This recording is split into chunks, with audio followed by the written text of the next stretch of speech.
Anda kembali menyaksikan Aceh hari ini. Informasi selanjutnya, saudara, 4 orang pemuda di Kecamatan Gunung Meriah terjaring patroli polisi. 2 di antaranya terjaring saat mengonsumsi miras, sementara 2 orang lainnya kedapatan menggunakan knalpot brong.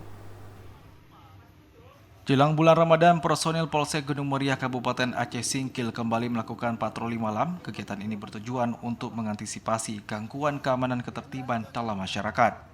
Dalam operasi yang dilaksanakan itu, polisi menemukan 2 pemuda yang sedang mengonsumsi miras jenis tuak. Selain itu, polisi juga menemukan 2 pengendara yang menggunakan knalpot brong pada sepeda motornya. Adapun 2 orang pemuda tersebut langsung dilakukan pembinaan dengan cara mengganti dengan knalpot standar yang dilakukan secara langsung di Polsek Gunung Meriah. Kapolsek Gunung Meriah Ibda Muhammad Sabri mengatakan dengan adanya kegiatan rutin patroli ini dapat menciptakan situasi Kantipmas yang aman dan kondusif di wilayah Kecamatan Gunung Meriah sehingga terciptanya rasa aman dan nyaman bagi masyarakat. Dari Aceh Singkil, Jakartawan Adi Nugraha TVRI melaporkan.